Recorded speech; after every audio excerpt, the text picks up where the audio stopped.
एक बार की बात है, 3 नए शादीशुदा जोड़े होते हैं जो कि समुद्र के किनारे एक होटल में रहने जाते हैं। अरे मोनू, हम यहाँ आ तो गए हैं, लेकिन ये आइलैंड भूतिया है, मैंने ऐसा सुना है। अरे कुछ नहीं है ऐसा, सरदार जी भी तो है अपने साथ, कुछ नहीं होगा, तुम एंजॉय करो बस। हाँ। सरदार जी अपने कमरे में। और सोनिए, चल समुद्र किनारे मजे करेंगे, और चल मेरी जान। क्या सरदार जी बहुत मूड में हो। तीसरा जोड़ा बंगाली होता है, भौमिक और मधुरिमा। फिर सब लोग समुद्र के किनारे जाते हैं और सबके पति स्विमिंग करने लगते हैं। सभी एंजॉय कर रहे होते हैं और सारी औरतें एक साथ बेंच पर बैठकर बातें करने लगती हैं। बहन, मैंने तो मना किया था, सुना है ये समुद्र भूतिया है, और देखो ना, यहाँ दूर दूर तक हम 3 फैमिलीज के अलावा और कोई भी नहीं दिख रहा। कितना डरावना सा है यहाँ। अरे वो देखो सोनी, वो क्या है समुद्र में, हमें अपने पतियों को बताना होगा। अरे ये तो कोई बहुत बड़ी सी भूतिया शार्क लगती है। चुड़ैल जैसा मुंह है इसका और शरीर मछली जैसा है। अरे सरदार जी पीछे देखो, कोई अजीब सी दानव शार्क है, आप लोगों की तरफ ही आ रही है, जल्दी से बाहर आओ। सरदार जी और मोनू जैसे ही पीछे देखते हैं, उनकी आंखें फटी की फटी रह जाती हैं और डर से उनकी चीख निकल जाती है। वे तीनों बाहर की ओर भागते हैं, लेकिन भौमिक तेज लहरें होने की वजह से पानी में गिर जाता है और मोनू तैरकर समुद्र में एक बोट पे चढ़ जाता है। सरदार जी बाहर निकल आते हैं और बच जाते हैं। अरे नहीं, अरे बाबा मर गया रे, अरे मधुरिमा। और भूतिया शार्क भौमिक के चीथड़े करके उसे खा जाती है। ये क्या हो गया, ये क्या हो गया।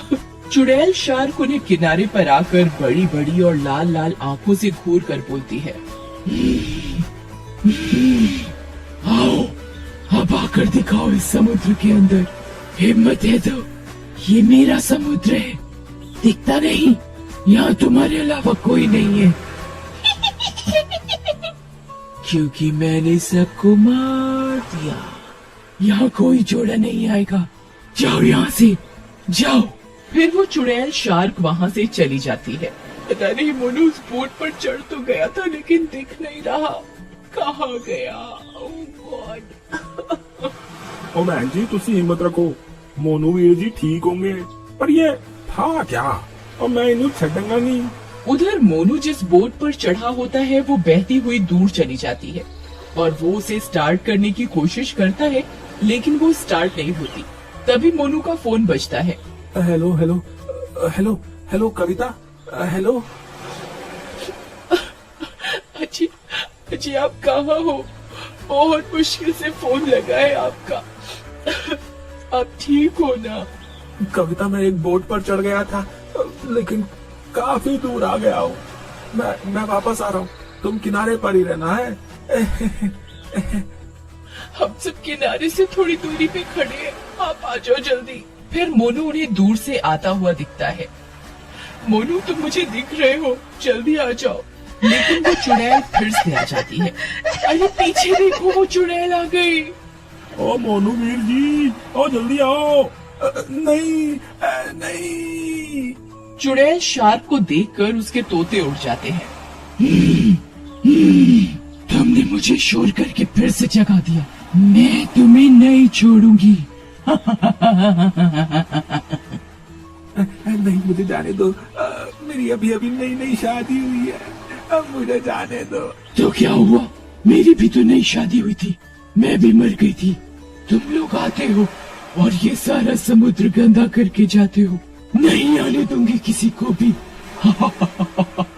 देखो कितनी गंदगी फैलाई है तुम लोगों ने, खाने पीने का सामान, बोतलें, कचरा सब यहीं फेंक जाते हो, जिसकी वजह से मैं और मेरे पति मर गए।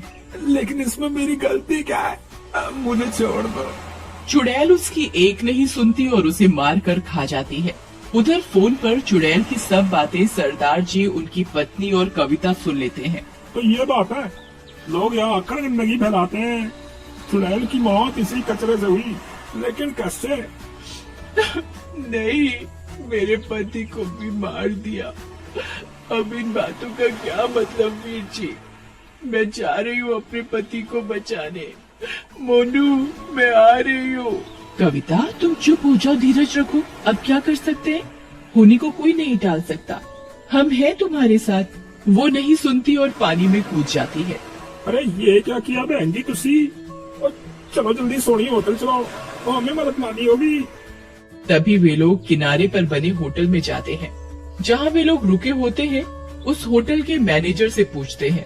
अरे मैनेजर साहब, ये जगह भूतिया हैगी और वो साढ़े दोस्तों मार रही है। आप जल्दी चलो। चुड़ैल कित्थों आई? नहीं नहीं, मैं नहीं जाऊंगा पानी में। हाँ, यहाँ बहुत पहले एक पति पत्नी आए थे हनीमून मनाने। उनका नाम रीमा और महेश था।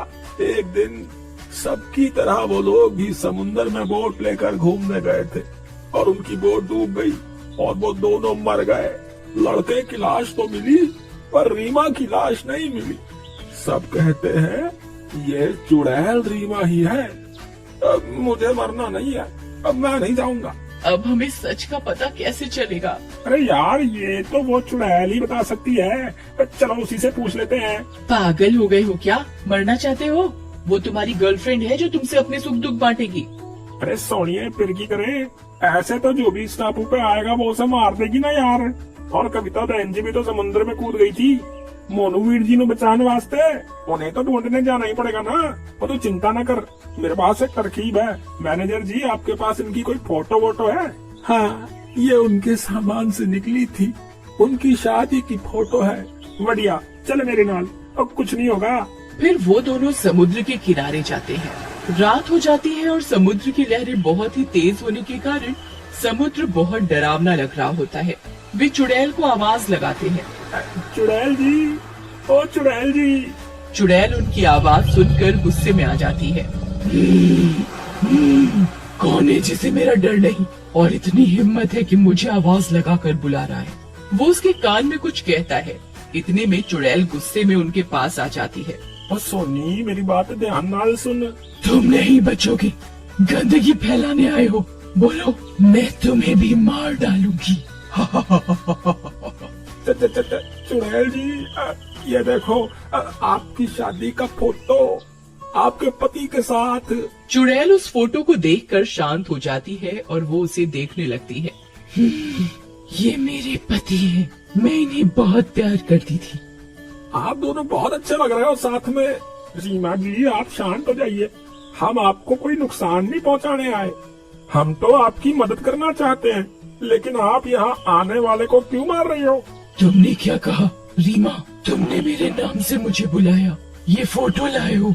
तुम अच्छे इंसान लगते हो।